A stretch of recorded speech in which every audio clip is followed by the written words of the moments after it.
시처럼 좀 쉬는 시간 없이 진행을 하고 조금 점심시간을 넉넉히 확보하는 걸로 해도 될까요?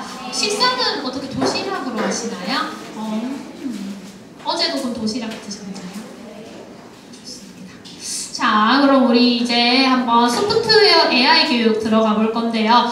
제가 일단 이 소프트웨어 AI 교육에 대한 강의 요청을 받았을 때 조금 고민이 되었던 부분이 뭐냐면은 이제 현장에 들어가면은 굉장히 다양한 에듀테크 도구들이 있습니다. 근데 이제 그런 걸 우리가 이 짧은 시간 내에 다 다루는 거는 어려운데 그럼 어떻게 한번 진행을 해볼까 하다가 좀 최대한 많은 종류의 그런 에듀테크 도구들을 알려드리되 그 안에 있는 그런 패턴을 조금 선생님들께 공유를 하면 어떨까 싶어서 좀 강의를 그런 중심으로 잡았습니다. 에듀테크와 함께하는 수업 이야기에 대해서 한번 이야기를 해보도록 하겠습니다.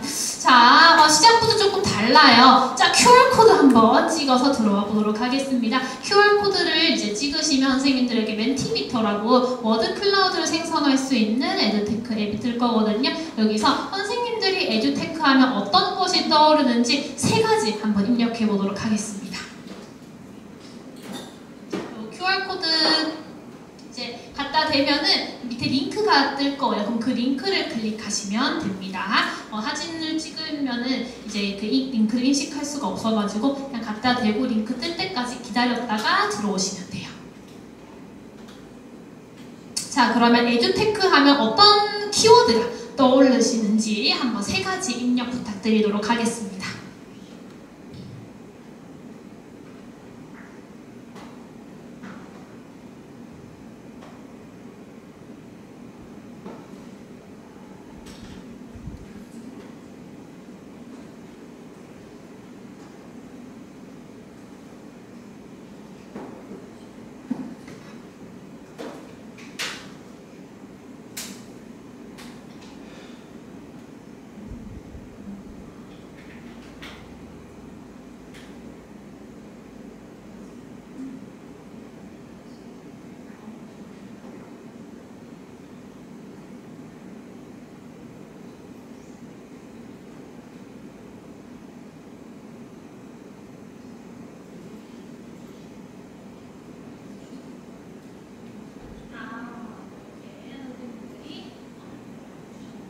조금만 더 기다려 볼게요. 지금 몇 분이 답을 주셨냐면 어머! 6분밖에 답을 안 하셨어요. 이럴 수가! 16분인 줄 알았는데 6분밖에 답을 안 하셨어요. 그중 심지어 저 포함입니다. 저도 답변을 방금 제출했거든요.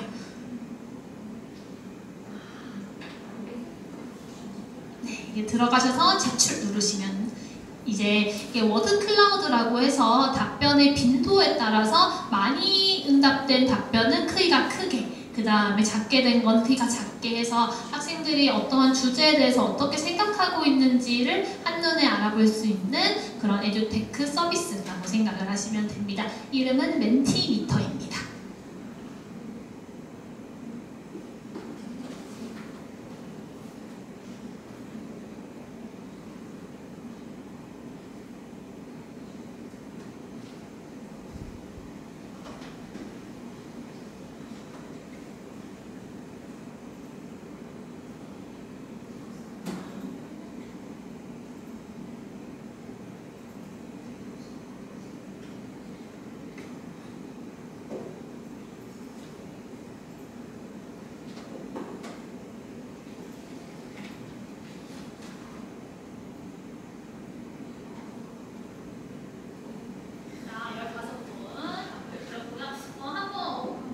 할게요.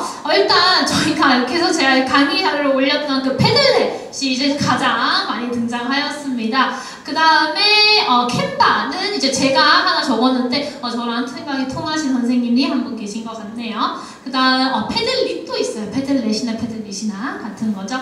그 다음 눈에 띄는 게 이제 카훈 그리고 블루킷과 같은 학생들이 게임을 통해서 이제 수업에 참여할 수 있는 디지털 도구들이 보이고요. 그 다음에 똑똑 수학 탐험대도 굉장히 좋죠. 수학 학습을 위한 이 사이트, 그 다음에 뭐 디지털 교과서, 디지털 학습 도구, 그 다음 교사의 역량, 교육용 소프트웨어, 그 다음에 수업을 잘 활용할 수 있고 보조할 수 있는 교구라고 말씀하시는 선생님도 계셨습니다. 그리고 방금 말씀하신 우리 아이 AI와 그쵸? 다양하죠. 이제 저희가 뭐 하루에도 몇 개씩 이 에듀테크가 새로 나오기 때문에 이 모든 에듀테크를 섭렵한다는 건 거의 불가능하다라고 할 수가 있습니다. 구글 시트도 우리가 요즘 이제 아이들보다는 선생님들 사이에서 많이 활용되고 있는 에듀테크라고 할 수가 있죠.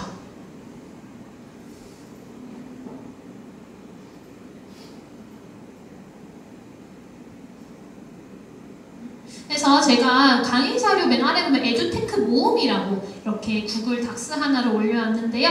제가 만들었을까요? 아닐까요? 제가 만드는 것 같다. 아닌 것 같다. 아닙니다. 그래서 어떤 훌륭한 선생님께서 에듀테크를 이렇게 모아가지고 사이트를 한에다가 모아주셨는데요. 들어가시면은 이렇게 다양한 종류의 에듀테크들이 있구나. 지금 100종이 넘게 올라와 있거든요. 거의 한 200종? 200종도 넘고요. 지금 269종이나 됩니다. 그러니까 다 사용하는 거는 불가능하고 이 중에서 내가 나의 그런 수업의 결과 맞는 에듀테크를 활용하면 되겠다 정도로 생각하시면 됩니다. 자, 그럼 다시 돌아와서요.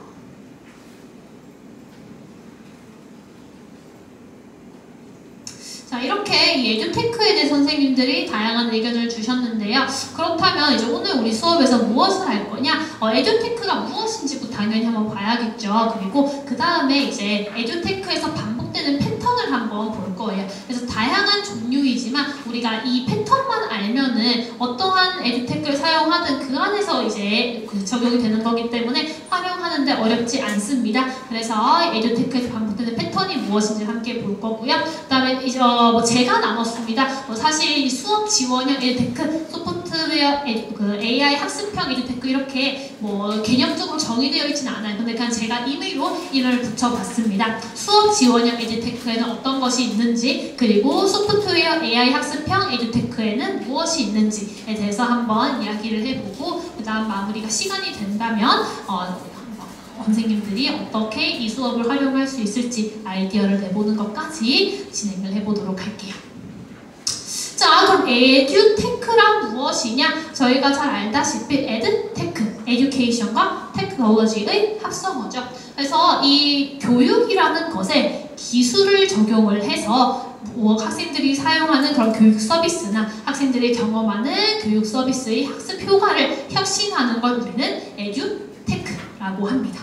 그래서 이 에듀테크를 이 대한민국 교육 박람회에서 어떻게 정의하고 있냐면은 소프트웨어, 코딩 교육, VR, AR, 그 다음에 로봇, 디지털 교과서, 이북, 그 다음에 스팀 교육, 그 다음 3D 프린팅, 드론, 그 다음에 교육용 IT 기기 및 인프라, 이거는 태블릿이나 노트북을 이야기를 하겠죠. 그 다음에 전자칠판도 여기에 들어갈 수 있을 것 같습니다.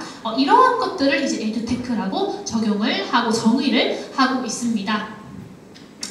그래서 이 에듀테크가 왜 이제 트렌드가 됐냐, 왜 교육청에서도 이렇게 에듀테크의 진심이냐, 이때는 이제 디지털 사회로 학생들이 디지털 사회에 살고 있다는 게 가장 크게 작용할 수 있을 것 같습니다. 우리 지금 태어나는 학생들, 초등학생부터 중학생, 고등학생까지 디지털 네이티브 세대라고 하죠. 그래서 학생들은요, 태어나면서부터 디지털 기기에 굉장히 익숙해요. 스마트폰을 사용하는 거에 굉장히 익숙하고, 솔직히 말하면 부모님들보다 어떻게 보면 어떠한 작업을 하는데 조금 더 능숙한 모습을 보일 수 있죠.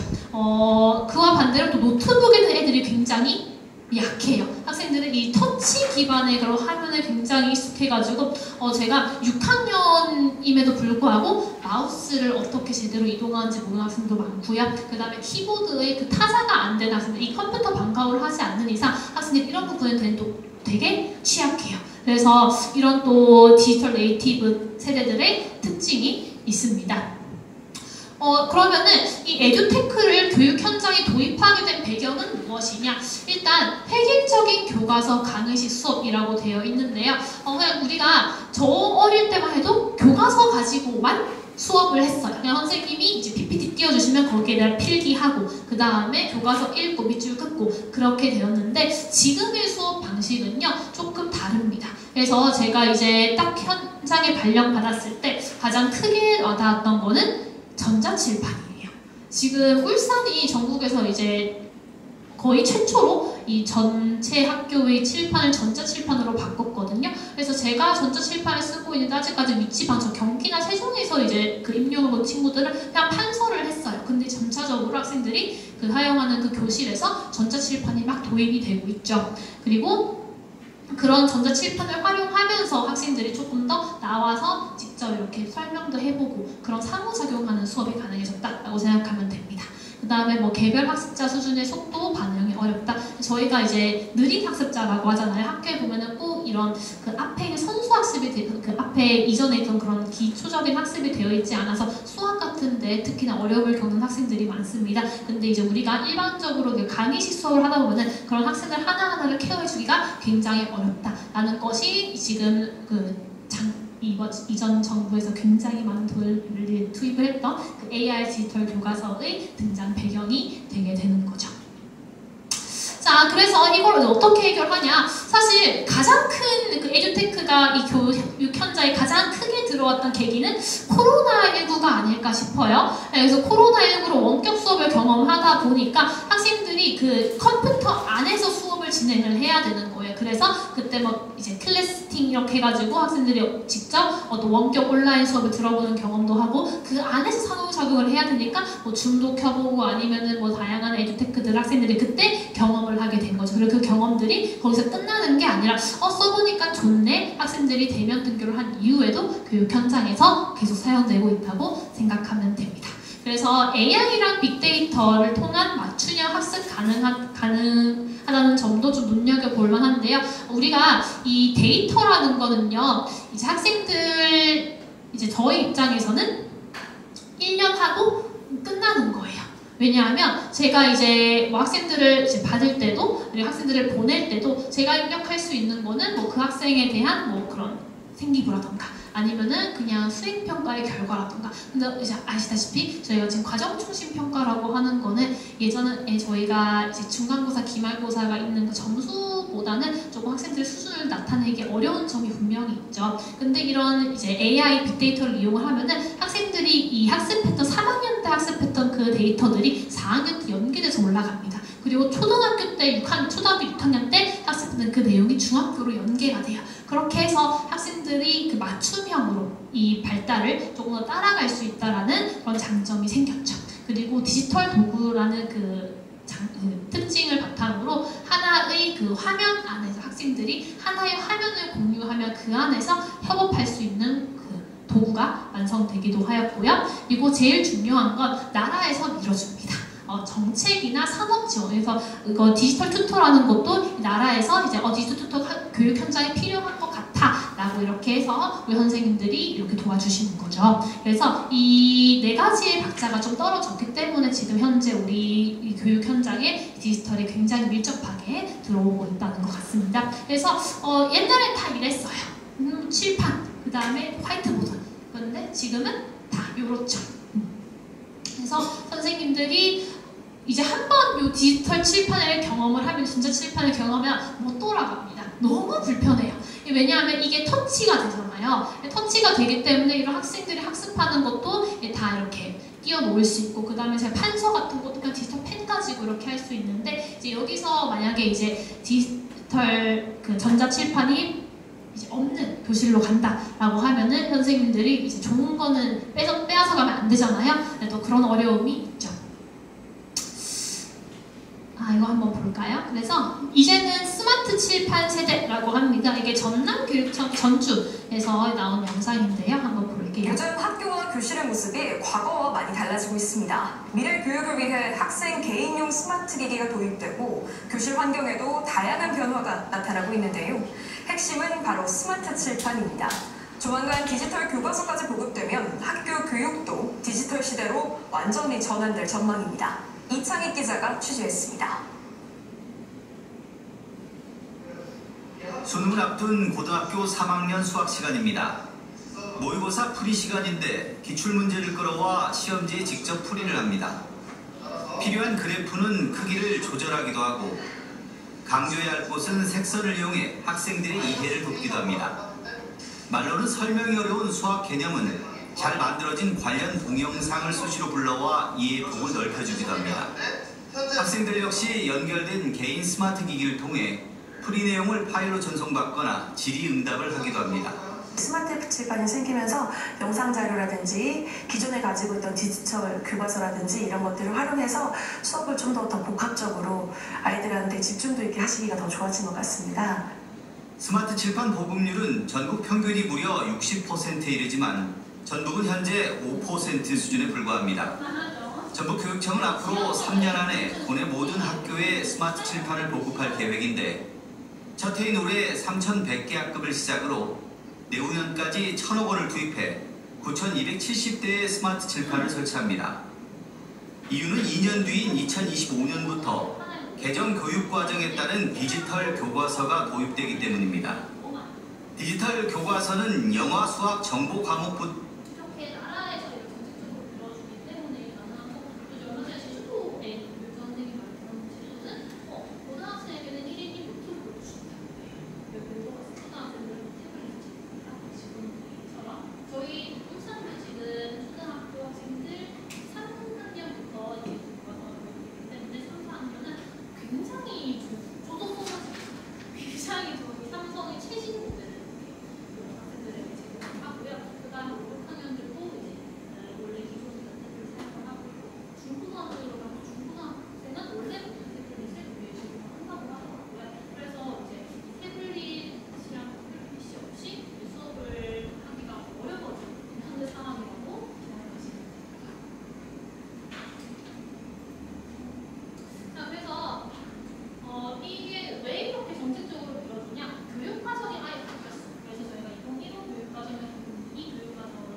강화하겠다라는 게 이 교육의 정책적인 기조입니다. 그래서 디지털 소양이 뭔데? 디지털 소양이란 디지털 도구와 기술을 사용하여 정보를 체계적으로 수집, 분석, 관리하고 소통하며 문제를 효과적으로 해결하는 능력을 의미한다. 그래서 디지털 기기와 프로그램 및 기술 활용 능력과 함께 기초적인 프로그램의 원리에 대한 이해, 그리고 전자정보 관리와 분석 능력, 윤리의식, 안전보안의식 등을 포함한다라고 이 교육적인 기조가 학생들에게 디지털 소양을 늘리겠다라는 거기 때문에 이런 저희가 디지털 관련한 예산이 굉장히 많이 나오고 있고 또 울산도 그렇고 부산도 아마 그렇겠지만 디지털 선도학교, 디지털 연구학교라고 해서 아예 학교의 테마를 디지털로 잡아서 학생들이 좀 다양한 그런 에듀테크들을 경험할 수 있는 이게 선도학교가 되면은 뭐가 좋냐면 이렇게 예산이 내려오잖아요. 그럼 예산을 바탕으로 학생들이 이제 예산이 없으면 경험하지 못한 유료 그런 코스웨어들이나 아니면 디지털 도구들을 활용할 수 있는 기회가 늘어나요. 그래서 그런 부분이 좀 가능해졌다라고 생각해 주시면 되겠습니다. 그래서 저는 이렇게 두 가지로 오늘 한번 나눠서 생각을 해볼 건데요. 아까도 말씀드렸지만 기존에 있는 개념은 아니고 제가 오늘의 수업의 편의를 위해 임의로 나누어 보았습니다. 첫 번째는 수업 지원형 에듀테크입니다. 두 번째는 소프트웨어 AI 학습형 에듀테크인데요. 먼저 수업 지원형은 말에서 드러나듯이 교사의 수업 방법 그리고 학습 환경을 보조하는 도구예요. 예를 들어서 제가 지금 수업을 시작하기 맨 처음에 멘티미터를 활용을 하여서 멘티미터를 통해 선생님들의 의견을 한 번에 받고 화면에 띄웠습니다. 이 멘티미터라는 그 자체를 공부하기 위함이 아니고 저희 수업을 위해서 에듀테크를 활용했다고 생각하시면 되는데요. 그걸 저는 수업 지원형이라고 이름을 붙이고요. 그 다음에 소프트웨어 AI 학습형 에듀테크는 소프트웨어 원리 자체를 또 AI 개념 자체를 공부하기 위해서 나타나 있는 에듀테크들이 있어요. 예를 들어서 코딩을 위한 엔트리라던가 아니 머신러닝을 위한 머신러닝 보키즈라던가 아니면은 뭐 피지컬 컴퓨팅 예를 들어 뭐 오즈봇이라던가 뭐 카미봇이라던가 다양한 이런 소프트웨어 교육을 위해서 탄생한 에듀테크 도구들이 있거든요. 그런 애들을 저는 소프트웨어 학습형 에듀테크라고 이름 붙였습니다. 자 그럼 에듀테크에서 반복되는 패턴부터 한번 한번 선생님들께 말씀을 드릴게요. 저는 이렇게 5가지로 한번 나누어 보았습니다. 첫 번째는 접근하기예요. 저희가 에듀테크를 활용할 때 제일 안 되는 거, 들어가는 시작부터 안 돼요. 시작부터. 그러니까 이 시작을 어떻게 하면 되는지를 한번 말씀을 드리고, 그 다음에 공유하기입니다. 공유라는 거는 제가 학생들에게 내가 사용한 에듀테크를 공유한다는 의미도 있지만, 학생들이 자신의 결과를 교사에게 공유한다는 의미도 있어요. 그래서 그 교사에게 아니면 학생에게 어떻게 공유할 수 있는지에 대한 이야기를 할 거고요. 그 다음에 조작하기, 피드백 평가하기, 결과 확인하기인데요. 한번 첫 번째 1단계부터 한번 들어가 보도록 할게요. 우리 멘티미터 한번 만들어 볼까요? 자, 한번 멘티미터라고 사이트에 한번 쳐보시겠어요? 그 구글에다가. 그럼 멘티미터라고 하면은 무료 계정 한번 만들어봐 라고 뜰 거예요. 그래서 지금 선생님들이 요즘 사용하고 있는 이 소프트웨어들은 대부분 구글 아이디로 연동이 됩니다. 뭐 네이버로 되는 것도 있지만 네이버는 이제 해외 같은 경우에는 잘 안 되기 때문에, 그래서 학생들에게도 자신의 구글 아이디나 비밀번호 정도는 알고 있어라라고 이야기를 해놓고요. 이런 연수 같은 거 할 때도 저도 선생님들 대상으로 구글 아이디, 비밀번호 꼭 이제 적어 오세요. 왜냐하면 이게 핸드폰은 자동 로그인이 되잖아요. 근데 저희가 이걸 컴퓨터로 접속을 하려고 할 때 나의 아이디나 아이디 비번을 까먹는 경우가 많거든요. 그래서 이제 메모장에 적어놓고 학생들 같은 경우에는 쪽지에 꼭 적어오라고 이야기를 합니다. 멘티미터에 딱 들어가시면요, 이렇게 sign up for Google 이렇게 되어 있을 거예요. 근데 학생들의 문제는 뭐를 못 알아먹어요?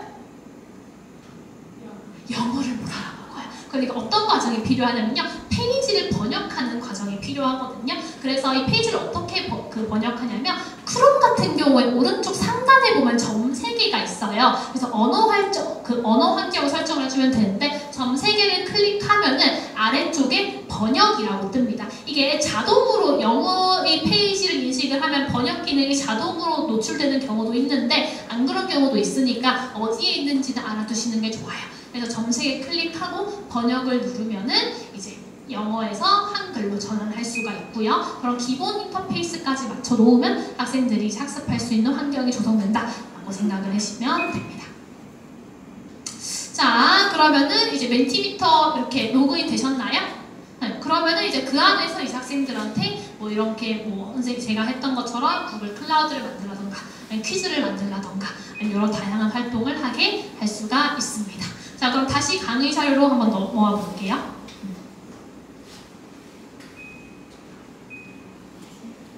추우신가요?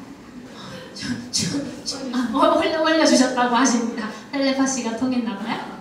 자, 그 다음에 이제 제가 한번 볼 거는요, 비트.li. 혹시 비트.li 알고 계시는 선생님 계신가요? 자, 그러면은 제가 아까부터 이제 계속 활용을 했는데요. 이 비트.li로 링크를 축약하는 거는 알고 계시는데, 이 사이트를 커스텀하는 것까지는 아직까지 잘 모르시는 선생님 있으셔서 한번 실습해 보도록 하겠습니다. 들어가 볼게요. 비트.li 여기 클릭하면 바로 자동 연결되거든요. 비트.li 들어오셔서 한번 회원가입해 볼게요. 아까처럼. 그래서 학생들 같은 경우에는 영문을 입력하는 걸 굉장히 어려워합니다. 그리고 대문자, 소문자 구분하는 것도 어려워요. 그래서 학생들에게 주소를 공유할 때 가장 좋은 부분은 이제 한글로 주소를 만들어주는 게 좋은데요. 그 부분 한번 실습해 보도록 하겠습니다. 아까 이 부분은요. 네, 바로 연결됩니다. 자, 회원가입은 하셔야 됩니다. 아까처럼 구글 계정으로 연결하셔서 회원가입하면 됩니다. 차단됐나요?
사이트 이 주소창에서 컨트롤 C, 컨트롤 V 한번 해볼게요. 컨트롤 C, 컨트롤 V. 아까 저 테드 사이트 단축하셔도 괜찮고요. 아니면 그냥 아무 사이트나 한번 해보도록 하겠습니다.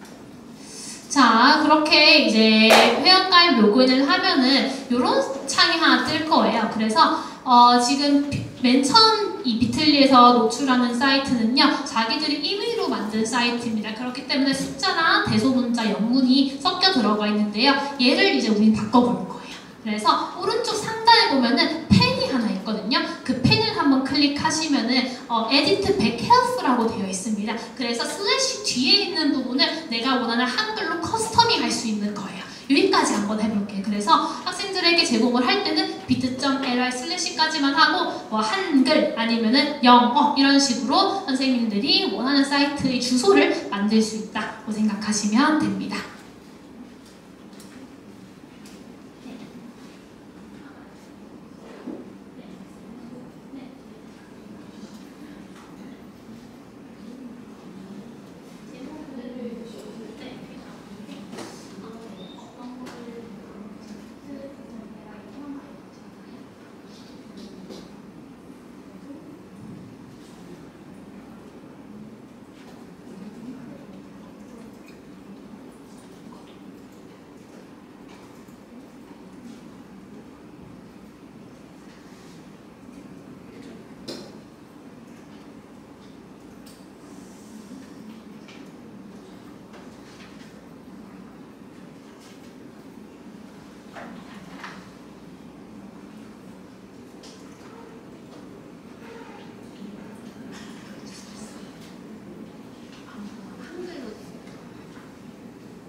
영어가 아니라 한글로 공유하면 조금 더 좋으니까 이제 조금 더 이제 이 뒤에 있는 부분 수정하는 방법 말씀드렸고요. 네.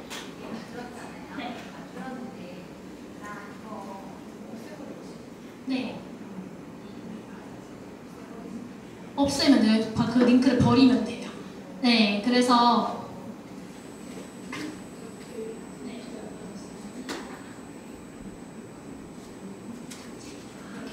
그래서 점 3개 밑에 보면 삭제 있거든요. 그래서 이제 삭제시키면 더 이상 그 사이트를 그 주소창을 통해서 그 사이트 들어가가 막혀 있는 거예요. 네, 맞아요. 그래서 이제 이게 또 유의할 점이기도 한데요. 내가 만약에 이 주소를 만들었어. 근데 비틀리가 갑자기 망했어. 그럼 내 사이트도 이렇게 이제 뭐 그 단추 주소 같이 날라간다라고 생각하시면 됩니다. 그러니까 비틀리가 이제 망하지 않는 이상 내가 만든 사이트는 잘 있을 거다. 근데 비틀리가 그래도 저희 국내에서도 뭐 이렇게 쇼핑몰에서 막 오잖아요. 그 메시지. 그럼 다 비틀리 쓰거든요. 그래서 망할 위험은 없을 것 같아요. 네. 자, 그 다음에 요거 한번 해볼게요. 그 사이트, 크롬 사이트에서 바로 QR코드 생성하는. 이건 간단하니까요. 선생님들 지금 사이트 한번 들어가시고 아무 크롬 창에서 오른쪽 마우스 클릭한 다음에 이 페이지에 QR코드 생성하기 한번 해볼게요. 그래서 학생들이 보통 초등학교 같은 경우에는 태블릿을 많이 쓰죠. 근데 태블릿의 단점은 카메라가 없어요. 그렇기 때문에 학생들이 주소를 이렇게 입력하려면 태블릿으로도 쳐야 돼가지고 잘 안 되거든요. 그래서 초등학생 같은 경우에는 주소를 텍스트로 주는 것보다 주로 QR코드로 제공을 해주는 게 좋습니다. 그래서 QR코드 한번 만들어 볼게요. 그래서 이제 여러 가지 사이트들이 되게 많아요. QR코드를 생성해준다고 하는. 근데 크롬은 크롬 자체에서 바로 QR코드를 만들 수 있게 되어 있어요. 그래서 QR코드 생성 누르면은 오른쪽 상단에 QR코드 그림이 뜰 겁니다. 그럼 저 QR코드를 핸드폰으로 인식하면은 지금 선생님이 계신 사이트로 바로 핸드폰으로 들어갈 수가 있어요. 접속할 수가 있어요. 요거 한번 해볼게요. 그래서 이제 상단 바에서 들어가는 게 아니고요. 그냥 빈 페이지 아무 곳에서나 마우스 오른쪽 클릭하시면 됩니다. 네.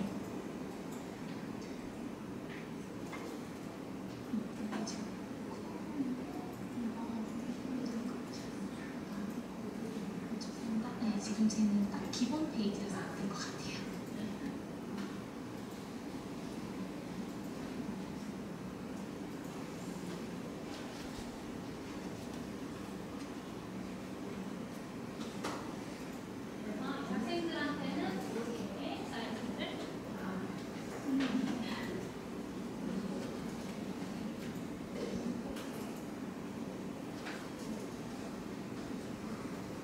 자, 그 다음 공유 방법은요, 그냥 사이트 자체에서 이제 내재되어 있는 그 참여 코드인데요.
모르겠지만 우리 미 선생님 죄송하지만 두고 가도록 하겠습니다. 자, 여기서 마무리를 해보도록 할게요. 정말 정리하도록 하겠습니다. 자, 이렇게 학생들이 이 사이트에 들어오는 방법은 다양하다. 그래서 새우 선생님 박수! 와! 새우 좋습니다. 왜 새우인가요? 편하게 지느라고. 저는 또 특별히 좋아하는 음식이 새우인가 하셨습니다. 새우를 좋아하시면 새우를 드리려고 했는데 그렇진 않으시네요.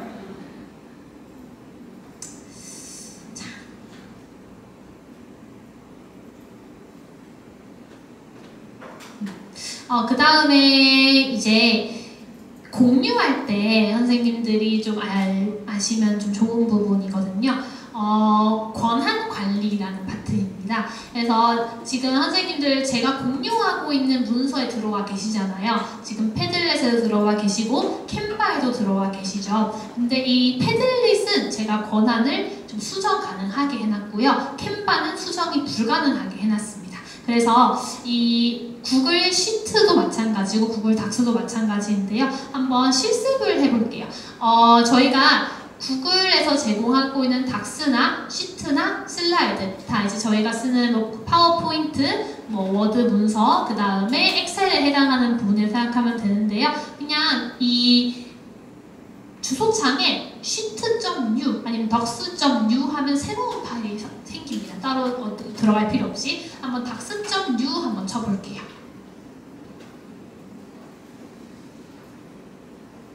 자, 그럼 새로운 문서가 하나 생성이 되나요? 네, 새로운 문서가 생성이 되죠. 자, 그러면은 이제 걔를 한번 내가 공유를 해본다라고 생각을 할게요. 자, 오른쪽 상단에 공유 버튼이 있습니다. 한번 눌러보시겠어요? 그럼 공유를 누르면은 파일 이름을 설정해 라고 나옵니다. 그러면은 뭐 선생님들이 원하시는 이름을 하나 설정하셔서요. 저장을 한번 해볼게요.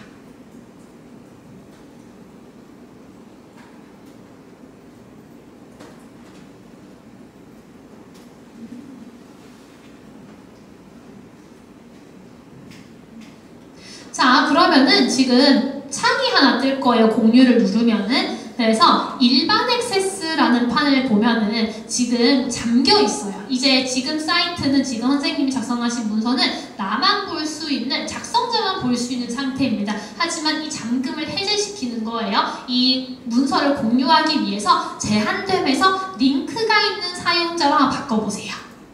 자, 그러면은 링크가 있는 사용자로 바뀜과 동시에 지금 밑에 토글이 하나 뜰 거예요. 세 가지의 역할이 있는데요. 뷰어라는 역할이 있고요. 댓글 작성자라는 역할이 있고요. 편집자라는 역할이 있습니다.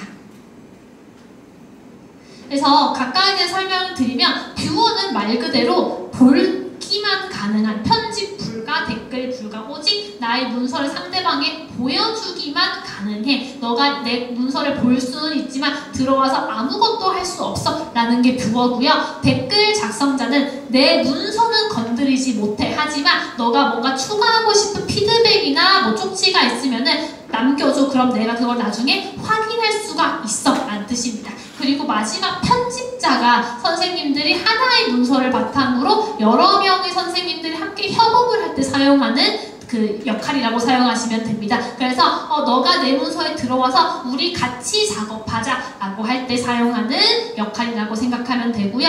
우리가 어떠한 문서를 공유할 때 공유에서의 역할은 딱 이 세 개밖에 없어요. 캔바에서도 마찬가지거든요. 지금 제가 캔바를 이제 공유를 한다고 해요.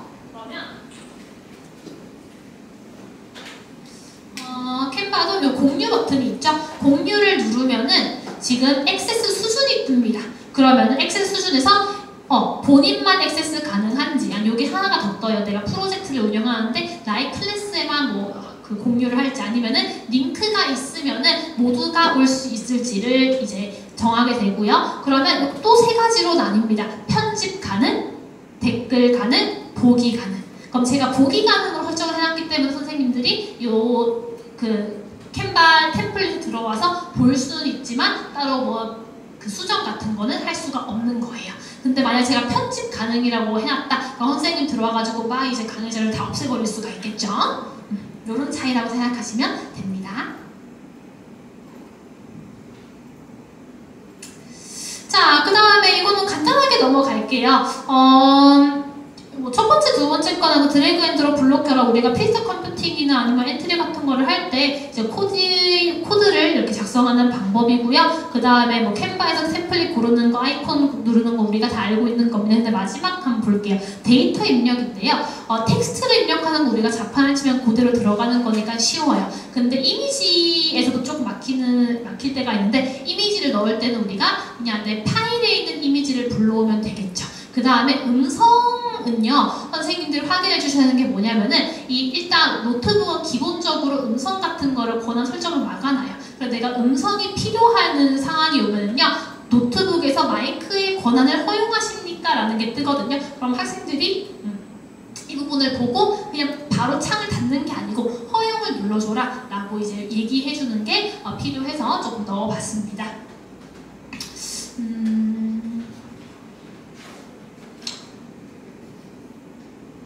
요거는 조금 넘어가도록 할게요.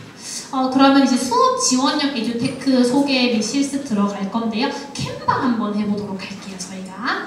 자, 캔바 한번 들어오시면은 회원가입 한번 해보시겠어요? 혹시 캔바 평소에도 좀 사용하신다 계신가요? 아, 좋습니다.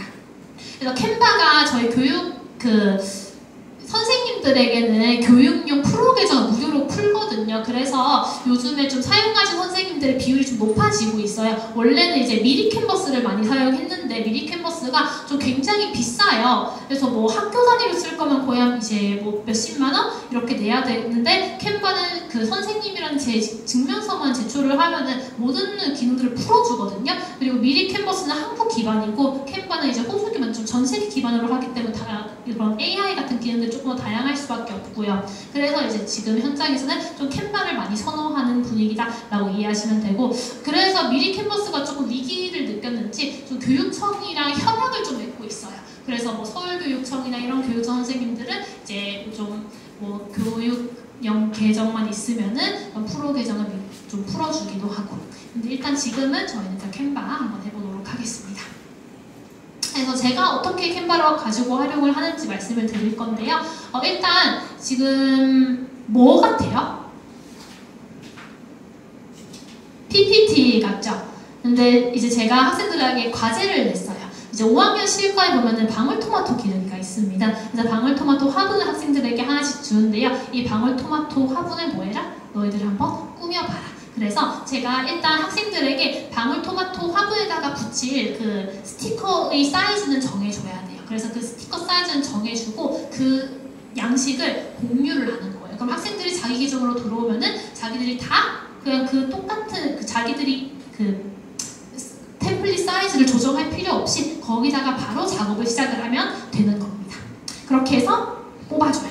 그러면 이렇게 학생들이 붙여서 조금 더 뿌듯하게 자신만의 화분을 가꿀 수가 있겠죠.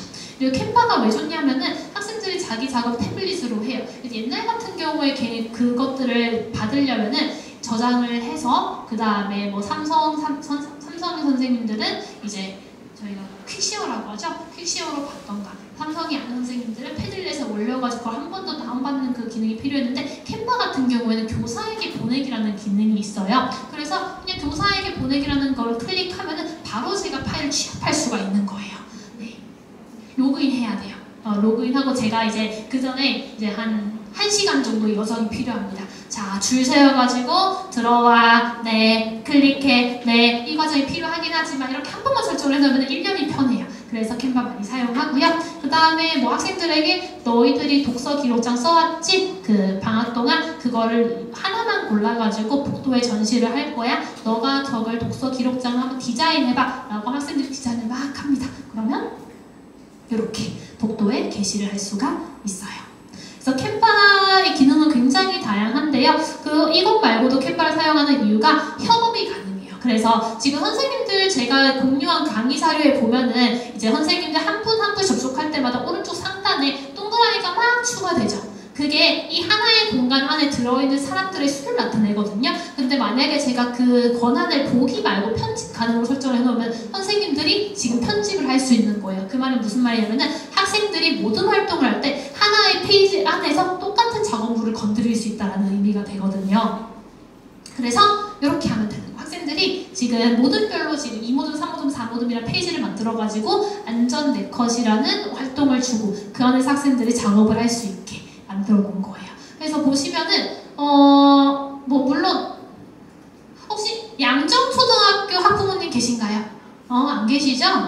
진작에 확인을 했어야 했는데 늦었습니다. 한 발 늦었습니다. 어쨌든 진짜로 연구 들어간 게 아니에요. 뭐 할 건가요? 사진으로 편집을 한 거죠. 그래서 배경 날리기라는 그런 편집 기능도 학생들이 좀 손쉽게 익힐 수 있는 그런 사이트다라고 생각을 하시면 됩니다. 이거 동영상도 가능해요. 그래서 뭐 이런 식으로 기존에 있던 템플릿을 바탕으로 선생님들이 뭐 이렇게 영상을 집어넣고 아니면 편집을 하여서 뭐 그렇게 엄청난 퀄리티는 아니지만 그래도 이렇게 간단하게 만들 수 있는 사이트라고 생각을 하시면 됩니다. 자, 그래서 과제입니다. 지금 사이트에 들어오시면 제가 이 링크를 하나 걸어놨거든요. 여기를 한번 들어와 보세요. 자, 제가 한번 어떻게 만드는지 보여드릴게요. 제가 보여드리고 그 다음에 선생님들이 저희를 한 발을 경험해보시면 되겠습니다. 자, 링크를 걸어놨거든요. 그래서 제가 지금 얘를 링크 접근 권한을 뭐로 설정했냐면 링크가 있는 모든 사용자가 접근 가능하고 편집도 가능하게 해놨어요. 그래서 1번부터 2번까지 제가 이렇게 페이지를 만들어 줬거든요. 저는 맨 마지막 영상부터 사용해보도록 하겠습니다.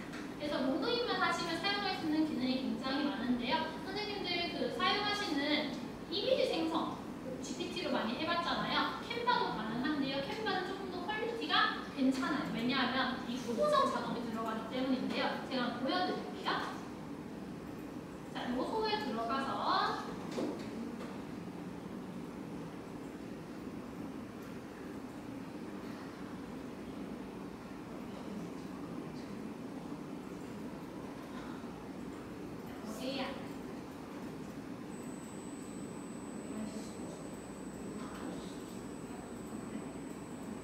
주제는 주말에 하고 싶었던 내가 이 공간에 있지 않았으면 나는 무엇을 하고 싶었을까? 라는 거 생각을 하셔서 한번 적어보시면 되겠습니다. 그래서 매직 미디어라고 있습니다. 매직 미디어에 들어가는 선생님들이 이미지나 그래픽, 동영상을 생성할 수 있게 되어 있어요.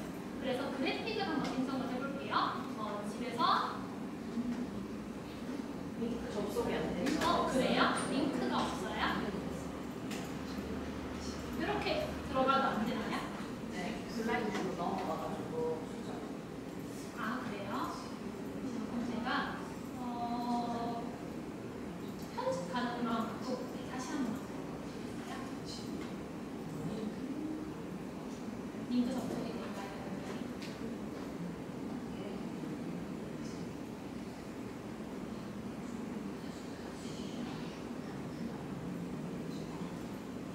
들어오셔서 클릭하셔서 여기는 링크로 들어오시면 됩니다. 혹시 안 되는 선생님 계시면 제가 한번 자리로 가볼게요.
그래서 그래픽성 이용을 해보시고요. 그 다음에 동영상 샘플 만들어 보시고요. 텍스트 입력 기능도 한번 해볼게요. 그 다음에 아까 잠깐 보여드렸던 AI 이미지 생성할 수 있는 기능이 캔바에 있거든요. 근데 다른 거는 이제 그냥 사진만 생성을 해준다면 캔바에는 그래픽까지 내가 원하는 걸로 만들어줄 수 있는 기능이 있습니다. 동영상도 만들 수가 있고요. 그래서 한번 경험해보도록 하겠습니다. 한 5분 정도만 체험해볼게요. 혹시 접속 안 되는 선생님 계신가요?